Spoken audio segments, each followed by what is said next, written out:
it's quite hard to discern the difference between habit, laziness, and the body's real need in relation to sleep and how much is right for us. It's also easy to feel some guilt or like one's not quite there yet, where the retreat schedule sets the idea of rising with gusto at 4 to 4:30 a.m. Any suggestions on this?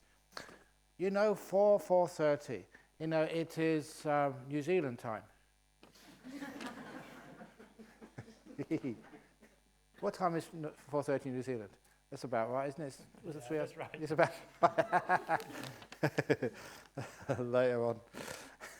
So it is the case that so maybe we should actually take that thing down. That retreat schedule, that was a long time ago we had that on there. All you really need to know is breakfast time, morning talk, lunch, and interviews. You can't put that on the schedule. Interviews sometime, and also the evening question and answer. That's all you really need to do. The schedule is a guideline. You don't get excommunicated, executed, thrown out of this retreat if you break the schedule, because these rules are for you. It's not that you're for the rules. In other words, I don't know how many people I've seen on their mobile phones already or talking. Because of course you can cheat, of course you can do these things. But do you really want to? It has to be for you to get that self-discipline. Discipline from the outside, somebody, the mobile phone police, going around with a camera and, with a tracker so I can find who's on the phone right now, or just CCTV cameras in your rooms. Well, apparently we can do this now. Apparently with this hearing aid thing, it can give you a signal in the rooms. So it's very simple from there to put in, wake up! at 4 o'clock in each of your rooms in your cottages. But is that really what you should be doing? Because I grew up with a lot of discipline in Wat Pah Pong. You had to get up 3 o'clock in the morning. And if you didn't make it to the morning meeting, then you couldn't eat that day. Or you couldn't make it for not making it for the arms round, then you wouldn't be able to eat that day. You only eat once a day. That was pretty tough. So there's lots of stuff like that. But what I found was that as soon, the monks would get up there just to eat, but as soon as they left to go, whether it's going off to do your visas in another monastery, or you went on the Tudong, they just fell apart. Because it was just the external discipline which actually made you do things. And then a lot of times the monks, I'm sick, I can't get up in the morning. And, sometimes was it really sick, or was it they didn't really want to get up? So, sometimes it was a little bit unconvincing that rising up at 4 to 4:30, if you want to, fine. But you don't have to. It's just a guideline. Because throughout your whole life, sometimes people are telling you have to do this, you have to do that, and living up by other people's rules and expectations. That's why there is no wake-up bell in the morning. First retreats where I went to, there'd be people coming around, ding, ding, ding, ding, around all the rooms at North Perth Centre, or even before that, somebody would be the bell person.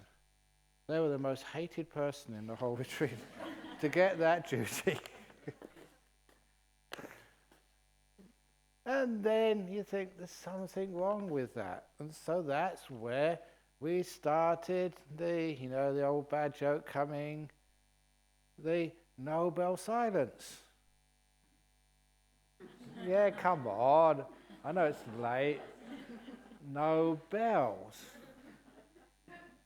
And that's such a wonderful thing that when we'd first tried that, no bells, that you found that people would actually get up earlier and they'd stay later. The reason was because sometimes, you're tired, you had a busy day or something, or, you don't feel good. So you go to bed early. And just straight after the talk, or in the middle of the talk, I don't care, it's all recorded.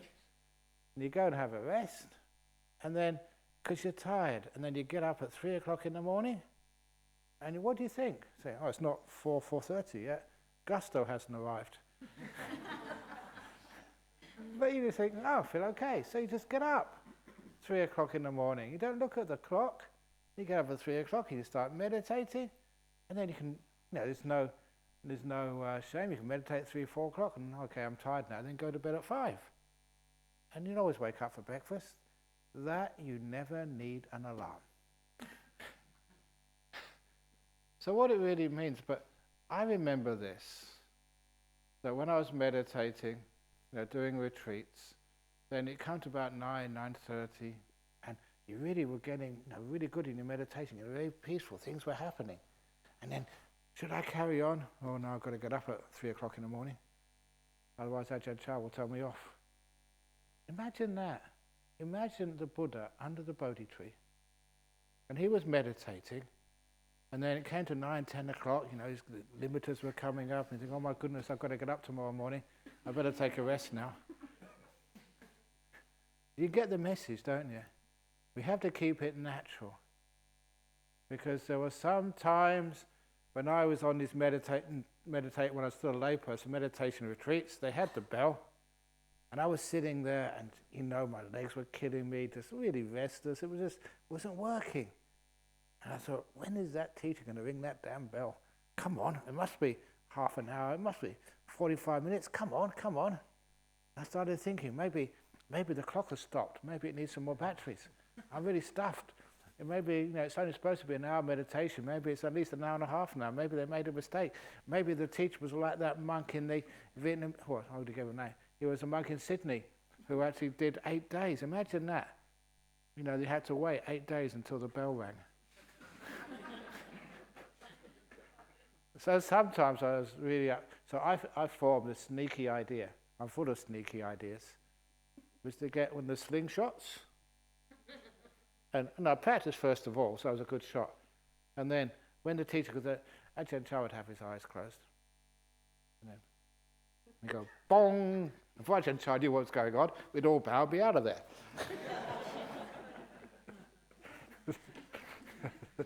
I never had the guts and courage to do it, but I thought about it.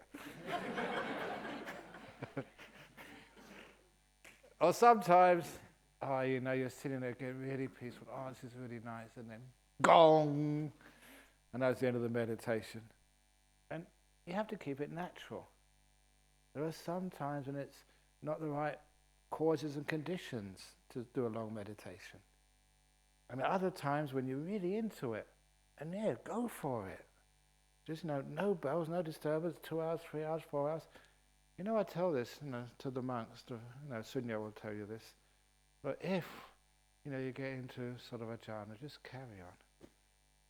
But just, if you miss the breakfast, I will take you, I'll order in your favourite food, get it sort of delivered to your door, pizza delivery or whatever.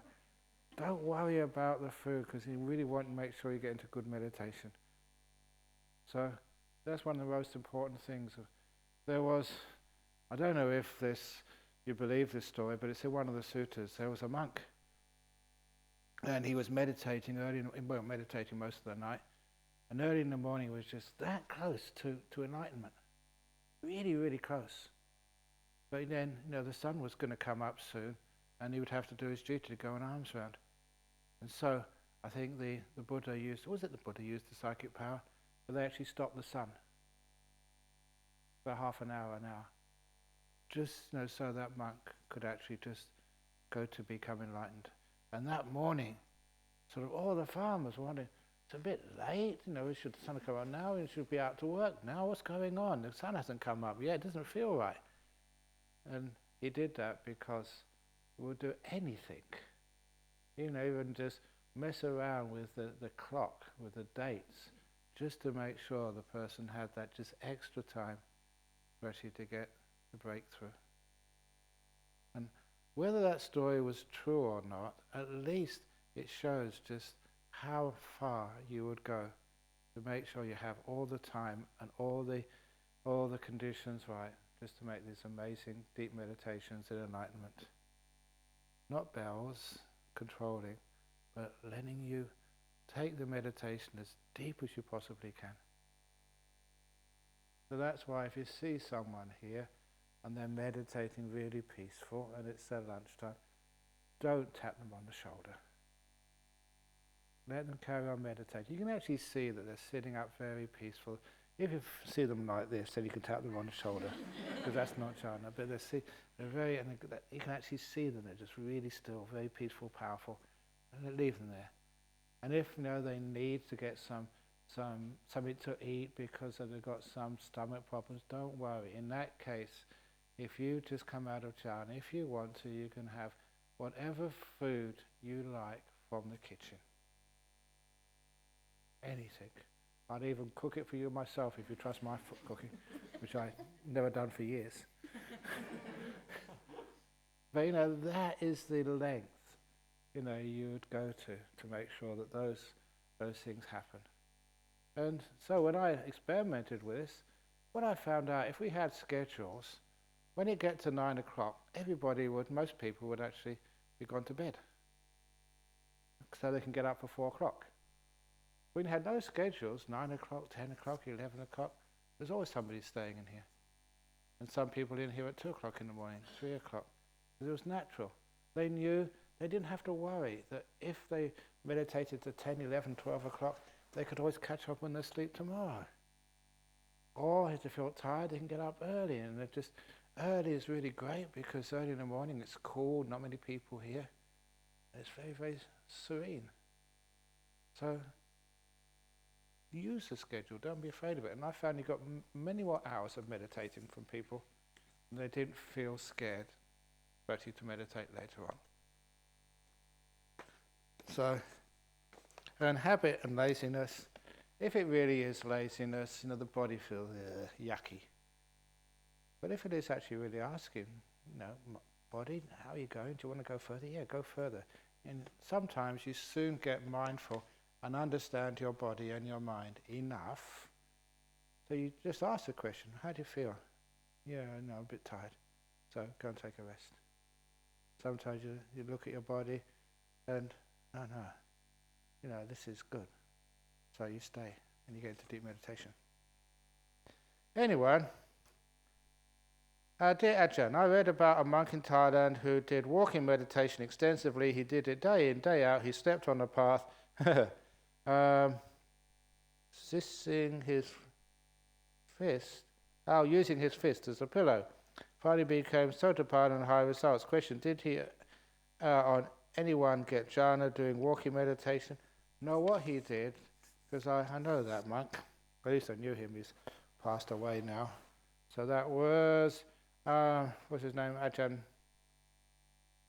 We've got a picture of him on there. It's another. It's not the Ajahn Dan who's still alive, it's another Ajahn Dan. I went to go and see him once with Ajahn Tui in Nong Khai province. A really nice monk, obviously. But what he did, that he was from the northeast and he was just doing some business up in Sakonakon. And that was when Ajahn Mun's funeral was being done. Because he realized that there was a big lot of monks around, he went to listen. And he got a lot of faith. And the only thing he remembered from this sermon was sit a lot and walk a lot. And that was it. That was his Dhamma teaching. And so he went off and eventually ordained, and that was all he learned about meditation. So he would just walk on a walking path. When he got tired, he would sit. And he'd get up and walk. And when he got tired, he would cross his legs and sit there on the path. And when he really got tired, he lay down and take a rest. And that was all he ever did. He was really cool monk. Because one day we were talking with him, and I think it was Ajahn Jhana was there at the time, Ajahn Jhana Dhamma. And Ajahn Jhana Dhamma, he said, where have you come from? He said, we came from Australia. Oh, where's that? He said, oh, it's down south. I said, oh, really? What's the weather like down there? Well, in the north of Australia, it's warm. You go further south, it's quite cool. If you go even further south, it's all just ice. It's Antarctica. I said, oh, that's really interesting.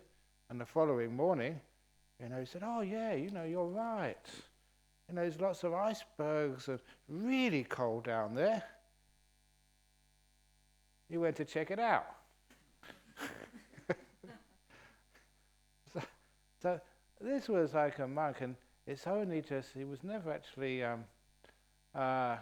really famous because he kept it quiet. Another village, he was just like this little old monk.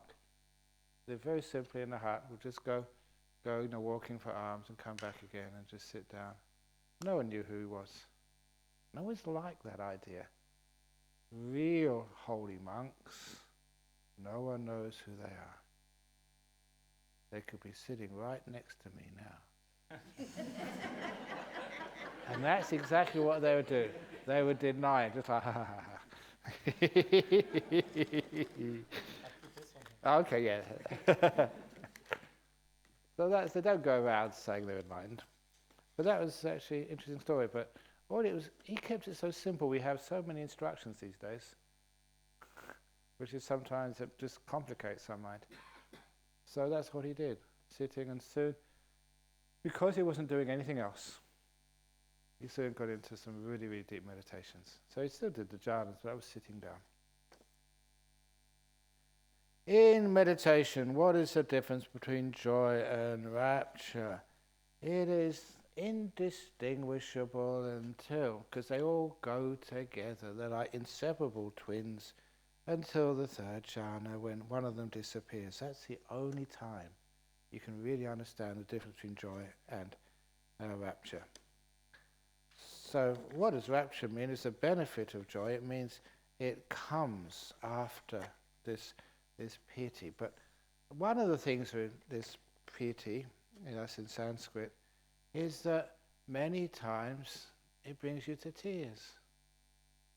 The tears of joy, inspiration. There's a beautiful Dhamma discourse. And tears come. Oh, like those places, in the world where they're just so powerful that, people cry. And, I'll tell her name. Barbara Ainsley? She was from Devon in England. And when we went on pilgrimage together, I told her the briefing before we left, that some of these places are really powerful. The Buddha lived there, and I meditated there. There's some places they will really get you, have a huge power, and you'll feel it. So be, ready, to be really inspired. And apparently at the time I said, in England there's castles, there's ruins all over the place. It's only an old ruin, that's all. And because that's what she thought at the time. She never told me until afterwards. And the first day when she went into the Mahabodhi temple in Bodh Gaya, she wept. She really went for it. She wept. It's totally uncontrollable. And so she came to see me, that evening and asked forgiveness. She said, sorry, I thought you were a crazy monk. But, it happened to me just totally out of the blue, totally unexpected, just wept with tears. Because this is a place where the Buddha became enlightened. It really got right into her.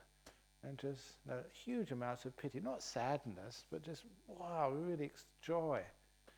So if that happens to you in this meditation or anywhere else there, you start crying, please go for it. We have heaps of tissues. And if the tissues don't work, we've got the toilet paper, which we have in abundance. It must be because of people who, you go over to Bodh to see when people give offerings. They give so much toilet paper over there because they think we eat so much, and so they look at what's on the table and they realise, this is what we have to give.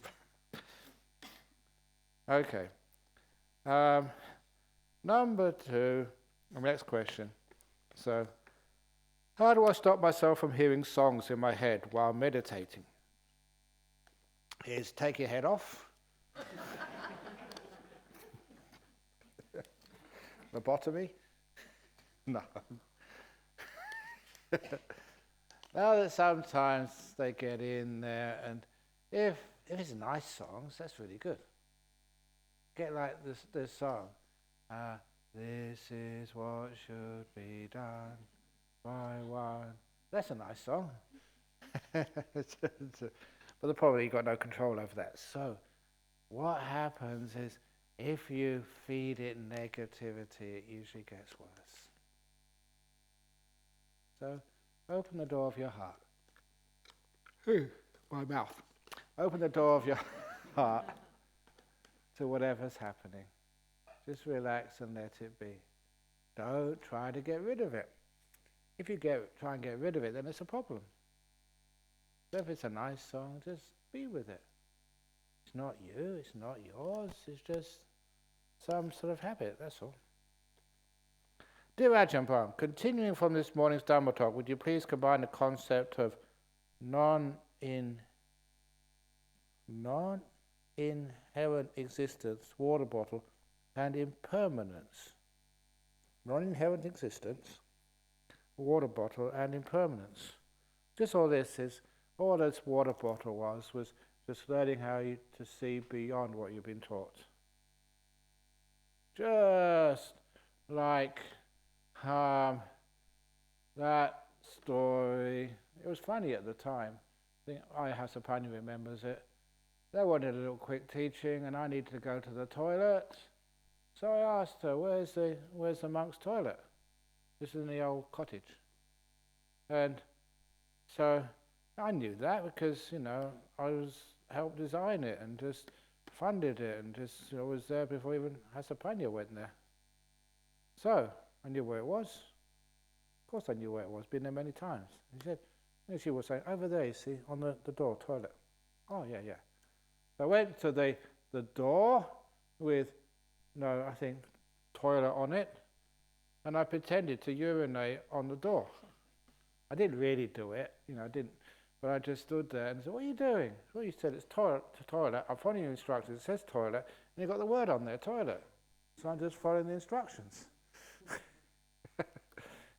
Just messing around, trying to get a teaching, which is, just a bit weird, actually quite weird, but so it could be memorable. So I know, what are you talking about? The toilet's inside. Well, why didn't you say that? Toilet inside.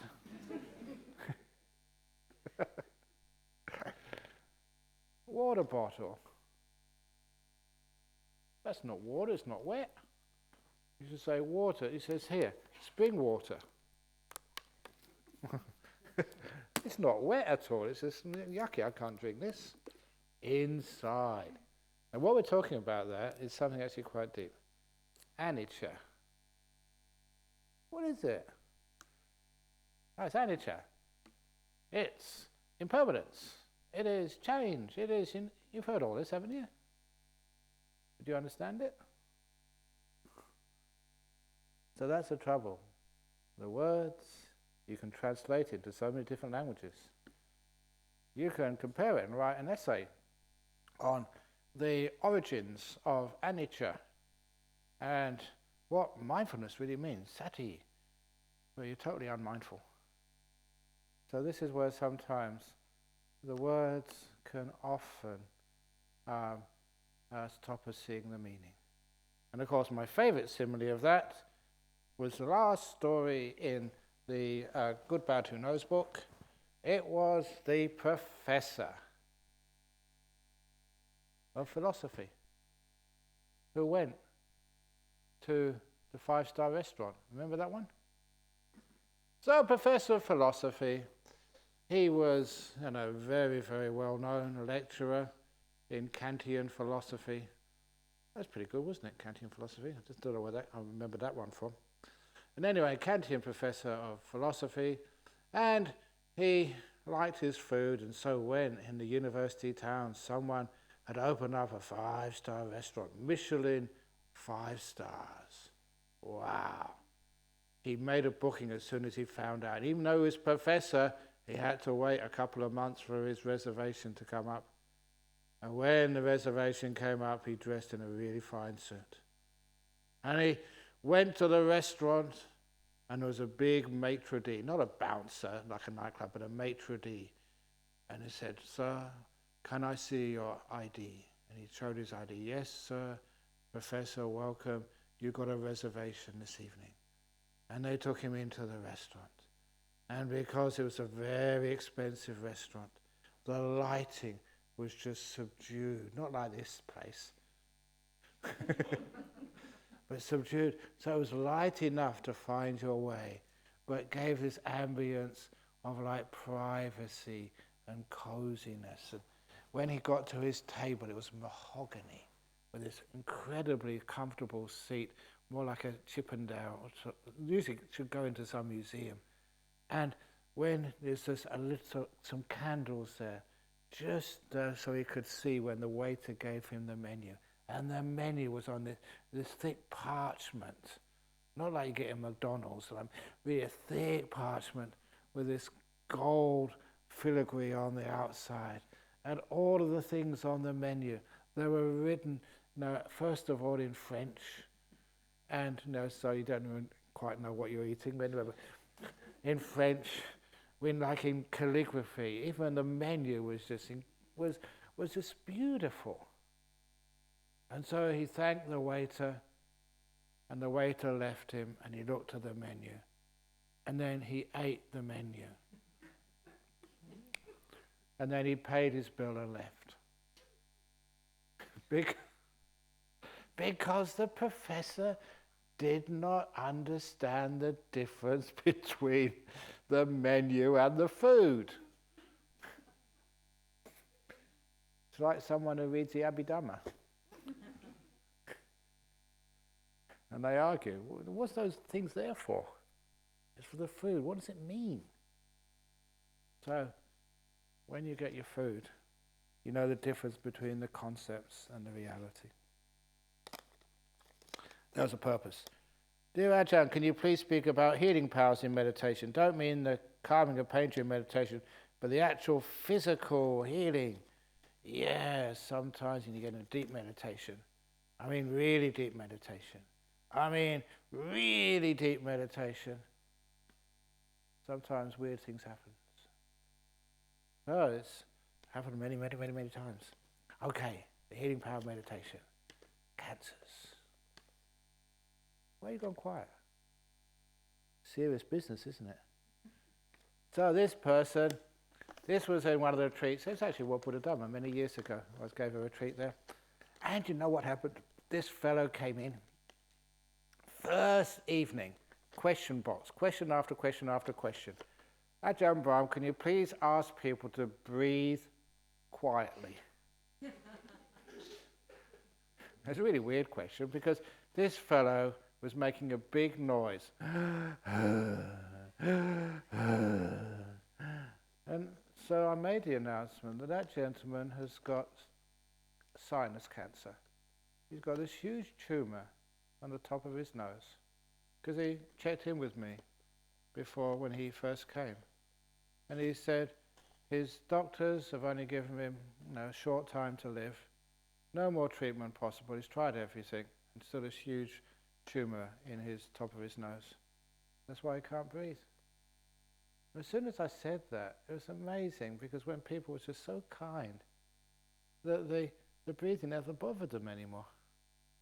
Isn't that fascinating that people can make a noise, they can bang your doors, or they can get up in the early morning and just make a cup of tea and just tinkle, tinkle, tinkle with the cup. But when you find out why they're doing that, sometimes all the anger and the negativity disappear when you understand.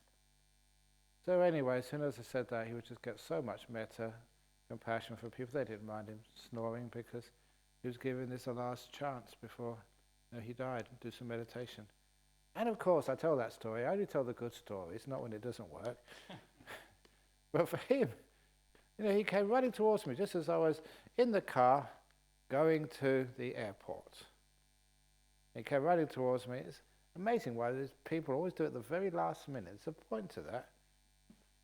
And so he came running to us and he said, Ajahn, just the last meditation, I heard a popping sound in my nose. Pop. And I could breathe through my nose. I've been able to do that for months. It lasted about 1 minute and then it closed up again.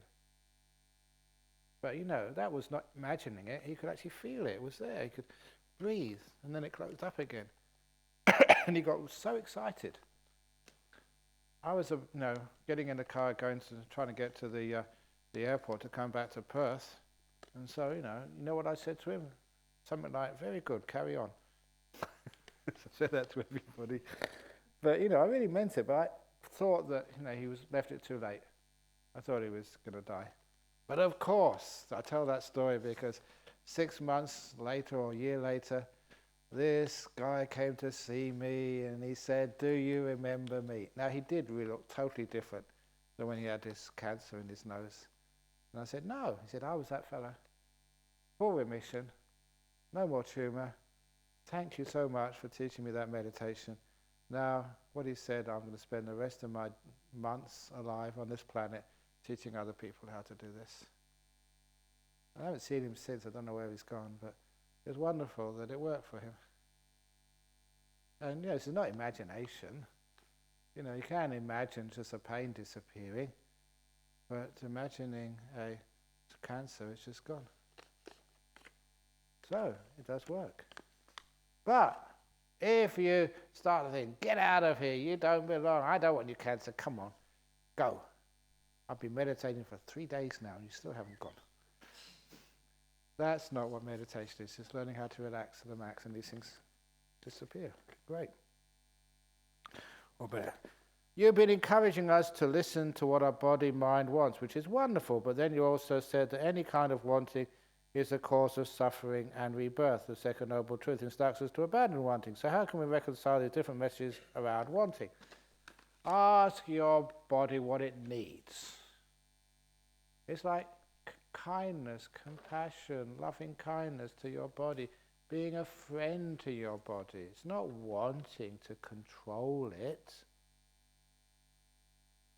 That's the craving which leads to rebirth. The wanting to do this and do that and get results. This is kindness.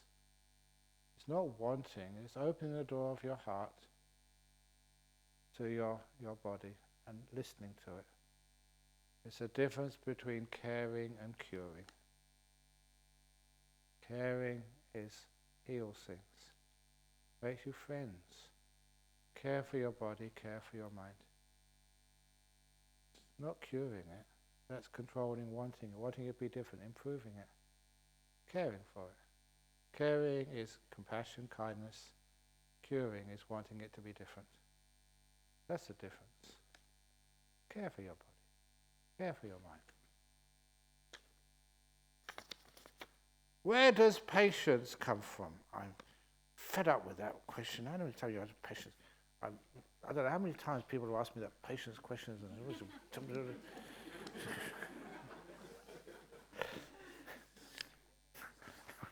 There are two types of patience. The first type. Look, when you have to answer questions all day, sometimes I get a bit impatient. So I want to make a bit of fun, make it a bit lively, just for myself, not anybody else. So where does patience, the two types of patience. The first patience is waiting for something to happen. I've been sitting here all day. Nothing's happened. You said nimittas will come. It hasn't happened.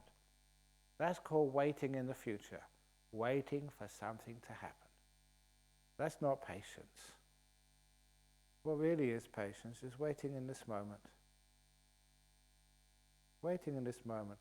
The idea in, you're teaching Pali now, you're doing well. You know what the patient is? It's like the accusative case, isn't it? The patient. What receives. It's not the actor, it's the recipient. That's just grammar. So it's just the English language. I know some people, as soon as I mention the word grandma, you think, what's my grandmother got to do with this? This is English, sometimes a structure of speech, and especially just why that word patient is actually meant. It's just being on the receiving end, not the doer.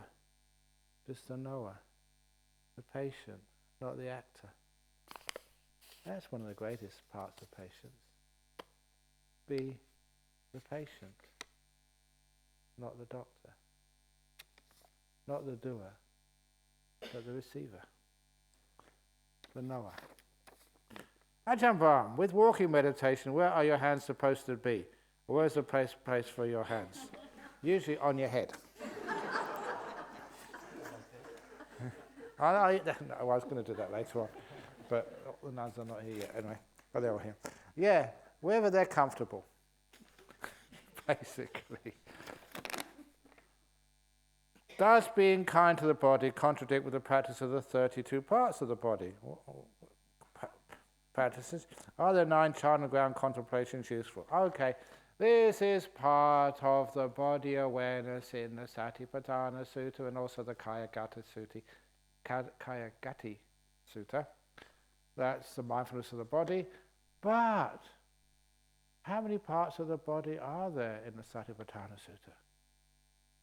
32 parts or 31 parts?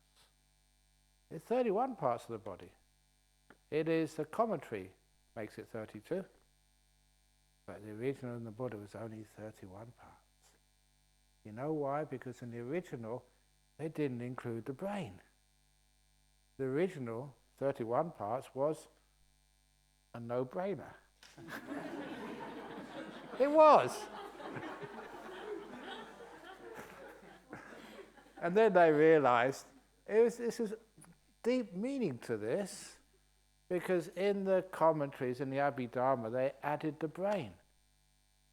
Because, to people so peaceful in the sutras, all this thinking brain business wasn't really relevant. But afterwards, then they got and they recognized it was the brain, then all hell let loose, and so many concepts and ideas in those commentaries. But it doesn't really matter, 31 parts, 32 parts, 36 parts, or however many parts. All that really was understanding this body is not sort of really important. You care for it, look after it, but you don't celebrate it and just worry about who's got the most beautiful body or the most ugly body. This body's a body, that's all. So, for the new novices, we did a novice ordination the other day. I have to say it again. They always give these five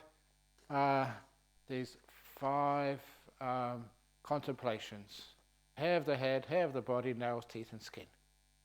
That's been a tradition for years for female ordinations, male ordinations. So what do you do that for? What's the purpose of that? Why is that so important? It's because these are usually young men and young women.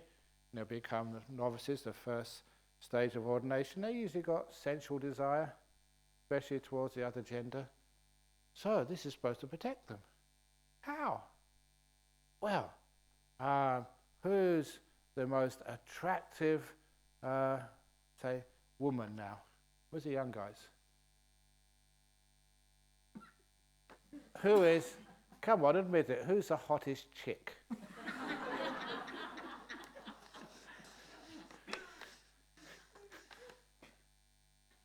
Don't say Mother Teresa. She's a good woman. I don't know, who is, I don't know, Angelina Jolie. I don't know, but that's a long time ago, isn't it? Who is it? Is this okay now? Who's the top supermodel? Taylor Swift. Yeah? Okay, a few people say okay. So guys, imagine you see Taylor Swift coming in here, in the room. She's a meditator. So she comes in here. What would you do? Would you go, wow, look at her. What do you think? Hair of the head, hair of the body, nails, teeth, because that's all you can see. Just hair of the head, hair of the body, nails, teeth, and skin. So you look at her and you say, the hair of the body and the hair of the head, it's all dead stuff, isn't it? Because, the roots are underneath the skin. Nails, you can't see anything alive in there. It's just all dead. Teeth, the root is inside. You can't see the root of the teeth. Skin, this is all dead stuff. It all flakes off. That's where the dust comes from. This is all dead stuff here. So when underneath is the live stuff. Maybe was it millimeter, 2 millimeters underneath the skin? That's where the live bit is. But on the outside, this is all dead. So you see her, dead hair, dead teeth, dead skin. Who would want to even touch that, let alone kiss it? That's sick.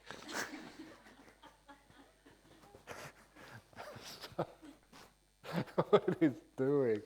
I don't know, what about the girls? Who's the hot guy these days? Okay, you say, Chris, my husband.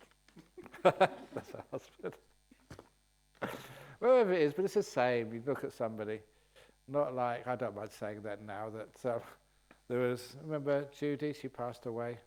She told me the story. She went to pay respects to His Holiness the Dalai Lama up in Dharamsala, not Dharmasala, Dharamsala, over in India. I had to wait 3 or 4 or 5 days to see him, get an audience. And so in the morning, they had a meditation room. She was meditating there in the mornings.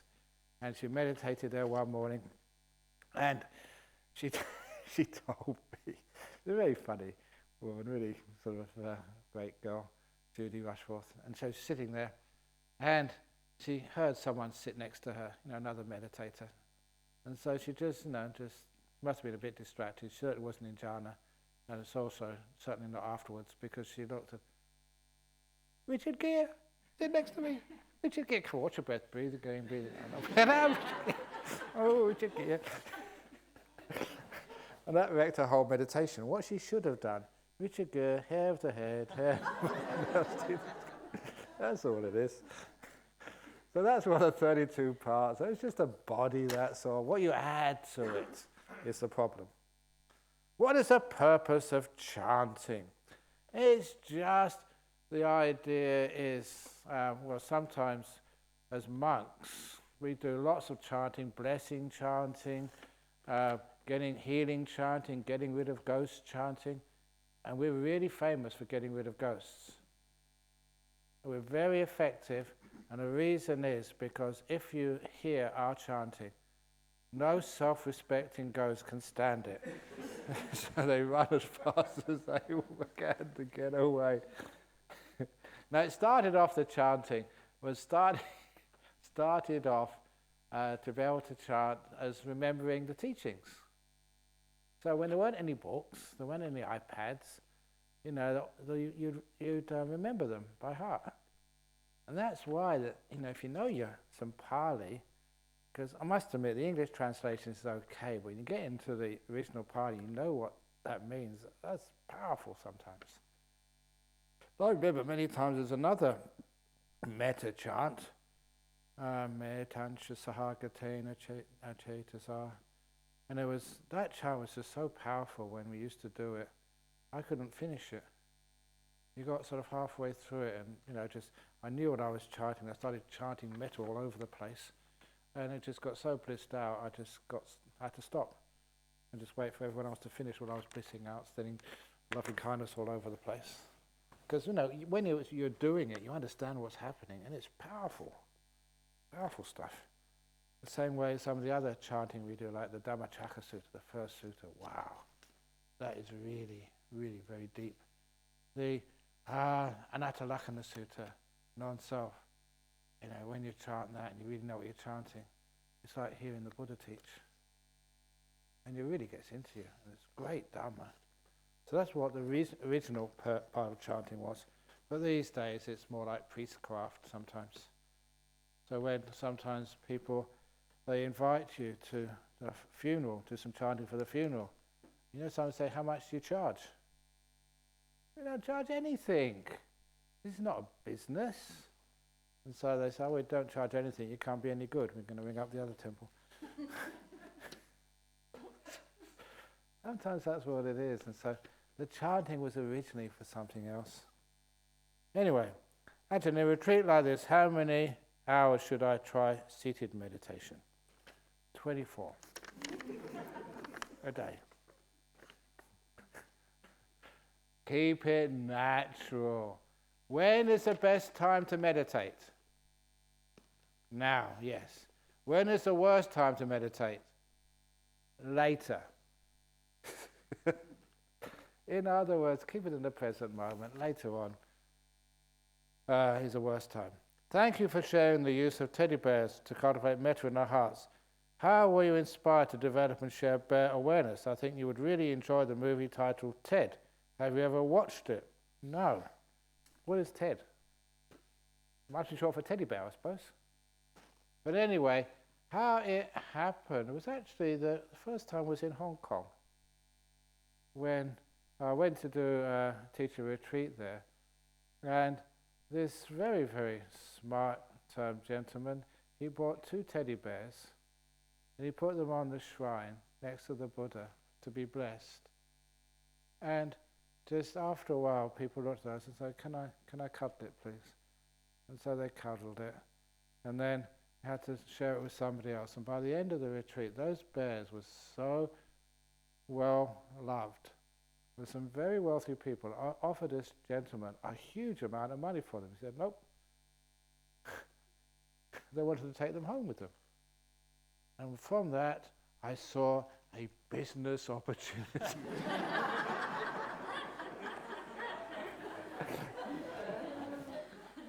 To raise funds for Dhammasam or somewhere.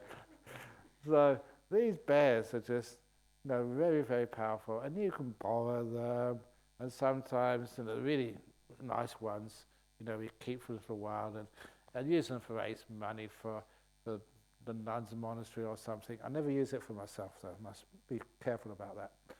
And so, but then people started using them, and then after a while, they just so quickly they vanished. And then other ones replaced them because they work. And it's because many people are just too hard on themselves.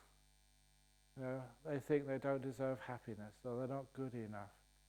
And they're just too forceful. And some which is soft, which generates loving kindness so easily, is a huge addition to the meditation practice.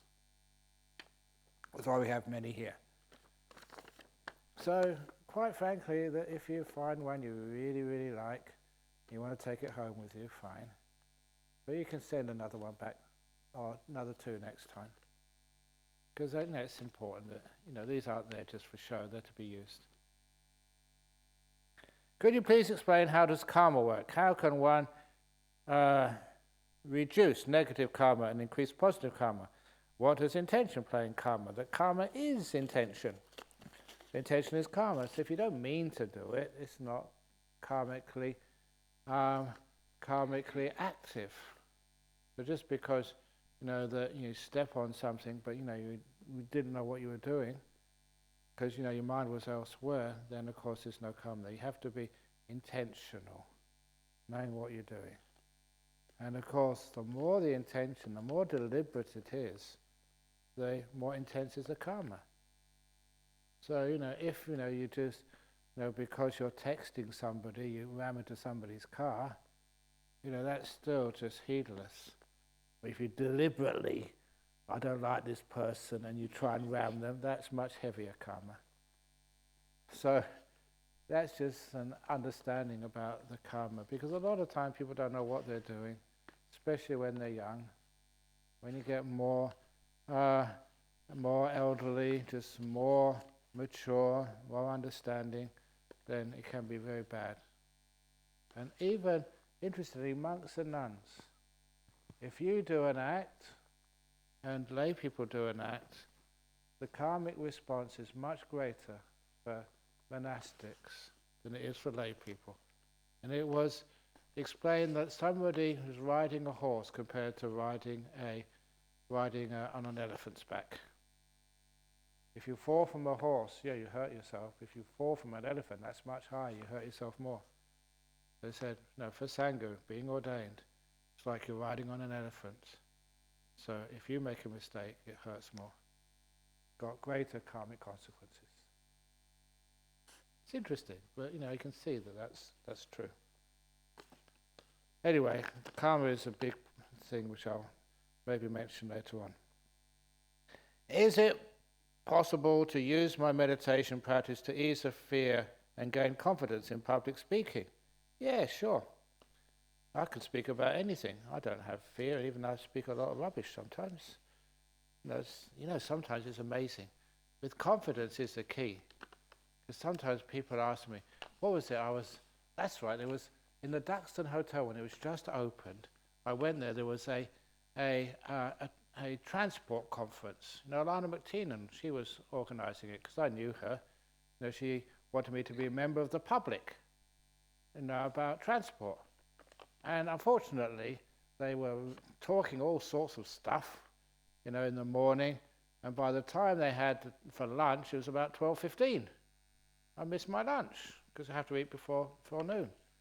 So just, okay, doesn't matter. I can just sit down and just do some meditation. But I was sitting down there, and this gentleman came up and said, can I interview you? I said, for what? It was a shipping magazine.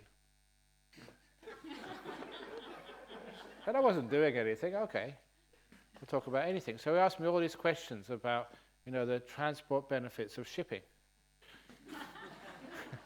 This is absolutely true. And yeah, okay, I don't mind. So, and then afterwards, I just rabbited on for half an hour like I usually do. And then, he said, thank you very much, very good. And so I never saw him. About 6 months, 9 months later, I saw him somewhere, and he said, you remember that article, or that interview I did? I called it Zen and the Art of Shipping. That's not really original. But he said, Zen and the Art of Shipping by Ajahn Brahm. He said, you wouldn't believe just how well that was received. It went to every major shipping journal in the world. And, I said, I don't believe it, but it's true. And he said he got all these emails back. He said, who's this Ajahn Brahm? Who's this Ajahn Brahm? We'd never heard of him before, but he certainly knows about shipping. And that was absolutely true. So just have confidence. And sometimes I just wonder what's going on here. But I do know about my meditation and Buddhism. I don't that is real. So yeah, it does your fear gain confidence in public speaking. You don't care what people think of you. Because when I started public speaking, I thought only two options can happen.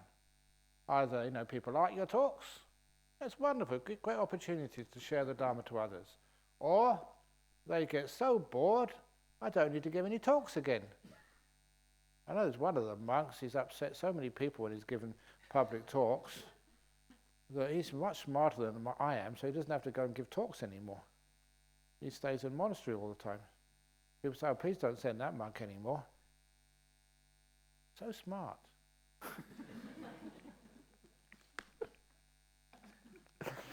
Anyway, no, just out of kindness, you give talks.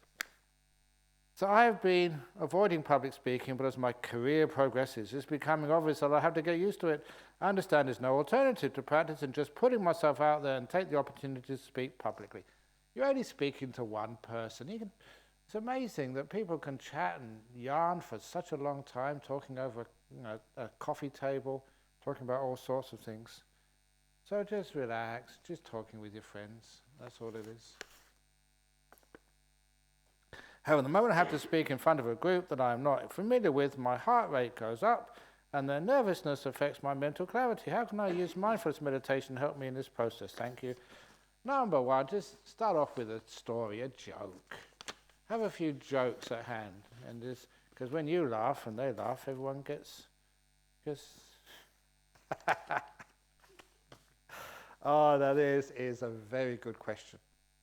Dear Ajahn, please read the question slowly.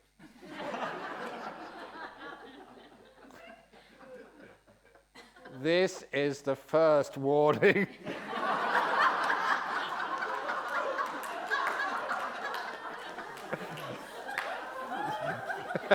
That's good. You see what karma is? What I say comes back to me. Ajahn, in Digha 23 with Payasi, Kassapa implies that the sun and moons are gods. Nonsense! Do the sun and moon have mind? 31 planes of existence, 31 dimensions or more. Are you familiar with the many worlds theory, universe branching off with every choice made? That's a sort of totally different thing. Imagine in those ancient days, that people did worship the moon, did worship the sun. So they didn't know that they were gods. They didn't know that the moon was made of cheese. And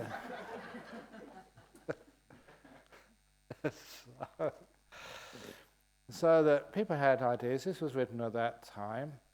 And so people didn't really know what it was like. But there were other places which were really inspiring, because they said that there was the first astronaut, the first man in space. What was his name again? Rohitasa. It was in the sutras. Remember, I warned you, if I ask a question. So Rohitasa, he was this monk, and he developed these psychic powers to be able to levitate. But he was Olympic standard levitator, so he left the atmosphere because he wanted to find out, where the universe ends. If there was an end to the universe. So he travelled, how they described it, to where the moon and the sun shine not. In other words, beyond, the light of the sun, which was amazing. Must have been quite a long. The idea that that dark space existed, and surprise, surprise, he died on the journey before he found the end of the universe.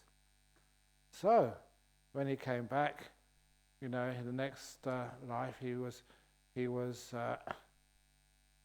that's right. After he died on the journey, in his next life as a god, minor god, he went to just ask, the first layer of gods, well, where does the universe end?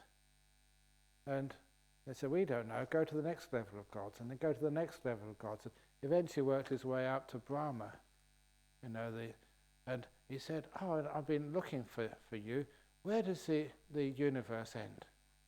And God said, I am God, the firstborn, the creator, the powerful, the beginning, the end, the Alpha and Omega. He said, yeah, I know, but I never asked you that. Where? This is a bit cheeky. In some places I'll be crucified for that, but this is that season for crucifying people. So, so anyway, where does the universe end without remainder? And then he said, I am the great God. He said, yes, I know, but where does the universe end without remainder? And the God pulled him aside. He said, because he was a monk, he's in a monk's form because he died as a monk. He said, listen, I don't know. But everybody else think I'm God and omniscient, and I know everything. Please don't spoil my reputation.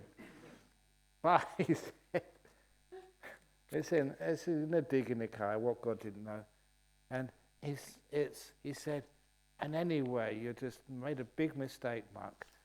Over in earth, in the Ganges Valley, there is a person called the Buddha. Ask the Buddha, he will know. And so he appeared in front of the Buddha and said, where does the universe end?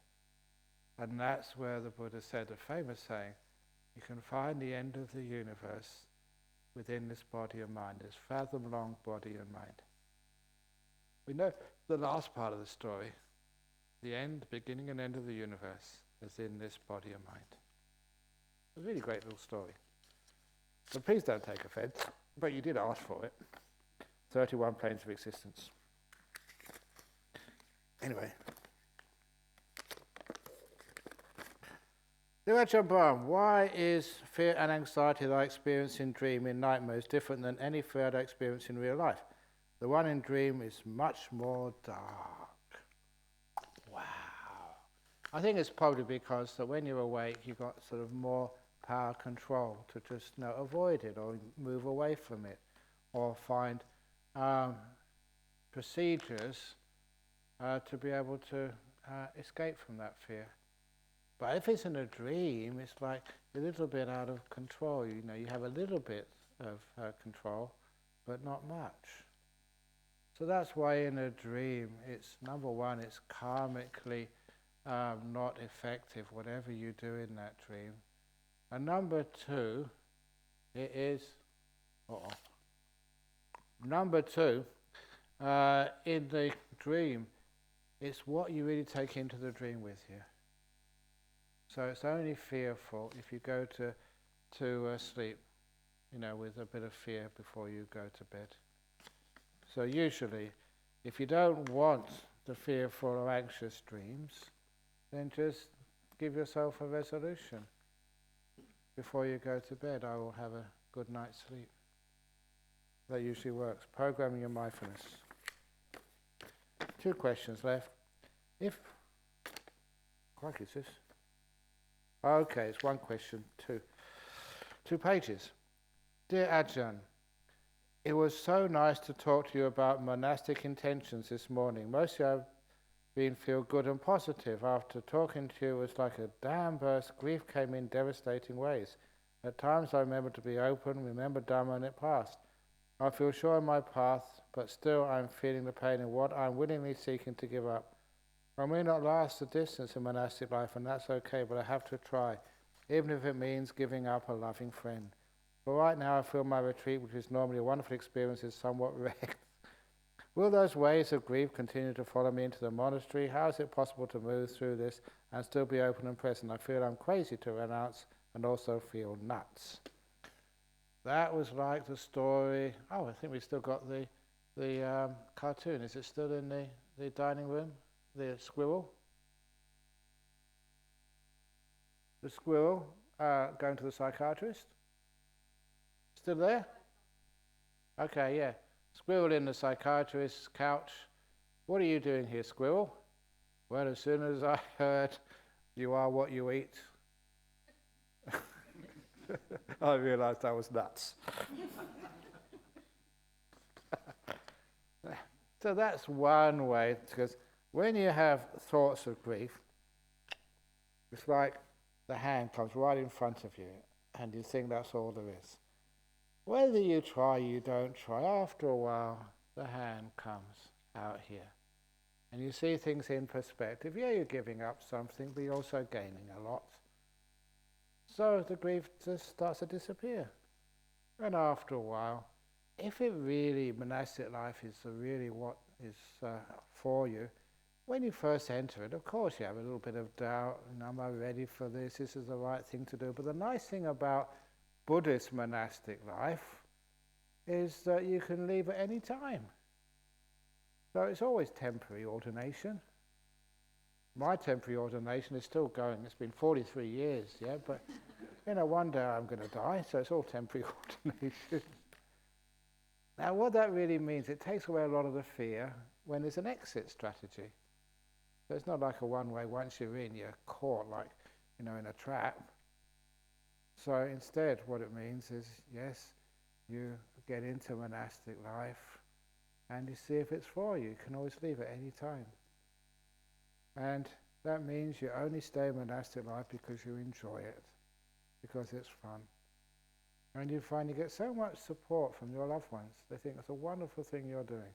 There are many people who are doctors and nurses and businessmen and politicians, but for Sangha, monastics, good ones, they're very rare in this world. So rare that monks like me get invited all over the place. Sometimes you get invited to Sri Lanka. What invited me to Sri Lanka for? There's thousands of monks there. They're like bringing coal to Newcastle. But we need more monks and nuns to share the workload and actually because it's obviously very powerful. And it's not, sometimes people say, well, there's many lay meditation teachers, but they've got a totally different level of renunciation, of giving up. That's why, the monks who really renounce, nuns who really renounce, they're really quite special. So because of that, it's a wonderful thing to do, but you give it a try. And of course, my own story, it was unexpected, because I always thought I'll just become a monk, temporary ordination in Thailand, maybe a year, 2 years. You know, I had a job at a school teaching physics, and the head of the department said, "Oh, you know, we really like you here. When you come back, please let us know, so we'll give you your job back." So I know, job security, just go over to Thailand, become enlightened, and then go back and carry on with my work and my family. Another thing to get out of the way, tick off my box. That's how much I understood about what monastic life was and what enlightenment was. As soon as I became a monk, I tell the monks this story, and it's absolutely accurate. I had my nightmares. First, after ordination, just as a novice monk, at first, I had nightmares for the first 4 or 5 nights. Wake up in a sweat in this Wat Saket in Bangkok. And my nightmare was I was a layman. And I opened my eyes, and was really afraid, and I saw my robes neatly folded next to my bed. And this was totally, obviously unpremeditated. You can't really control much when you first wake up in the morning. You're not quite sure where you are. And I saw those robes. I'm a monk. I've made it. Yeah. And I closed my eyes, went into a deep sleep. That happened about 3 or 4 nights in a row. And that was telling me something very, very deep, that this is what I really always wanted to do. And after that, I'd only been a monk 5 or 6 days, and I told everybody I'm in this for life. I said, yeah, I know many people say that. How can you tell? The future's uncertain. You know, sometimes you know what you're going to do. It just fits you. This is what you always were meant to be or whatever. But certainly I felt so comfortable, and that insight was very strong. And so far, so good. 43 years. So that's actually just, you don't know until, I could never predict that when I was a layperson. Never realized just how much you wanted to become a monk and how it was really inside of you. So that's why it's nice to give it a try. And these days, having ordained many, many people over those years, that I admit I can't tell. Someone comes to ordain, and I think, wow, amazing candidate. And other people come to ordain and say, oh, this is a hopeless case. What am I ordaining this person for? And the one I think is really going to make it, for all the qualities, they disrobe. And the ones I think is a no-hoper, they become great monks. And that's so, honestly, I can't tell nuns who's going to really be a great nun, who is going to just be a pain in the... you can't. So because of that, you give everyone a chance. And some of the people I give a chance to, I thought would never make it, and they're just so proud of them. They've really done well out of it. Good on you. So these days, give everyone a chance. Literally everyone. See what happens. Why not? Criminals. Angulimala became a monk. Became such an amazing monk. People who were mad. Patachara. And out of her mind, she came into the temple in front of the Buddha totally naked. And the other monks, get out of here, just... And the Buddha said, no, let her come in. And, totally badly dressed. Can't get more badly dressed than that in front of the Buddha. And so they put a robe around her, and she became the most amazing teacher. So that was, when I just read, in my own time, just wasn't forced, wasn't studied in a sort of a lecture theatre, the Therigatha, the verses of the enlightened nuns.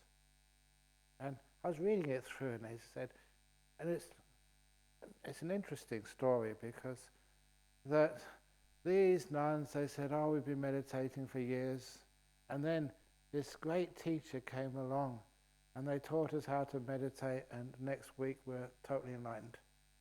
And this was story after story after story. Nuns had been ordained for 10, 20 years, and then just this one teacher came along and taught them how to meditate properly, and they were just, really got it really quickly. And so who was this teacher? It was Padachara. This woman who had lost her parents, her children, 2 children, and a husband on the same day. And it just went out of her mind. And the Buddha allowed her to come in and taught her the Dhamma, and she became one of the greatest teachers ever. People like you just meditating how many years, and then you get the right teacher comes in and wow. So she was really just amazing, that Patachara. So, that can be you. Anyway, I'll get myself inspired. So anyway, let's do the 3 sadhus and then we can go and get a rest. Sadhu, sadhu, sadhu.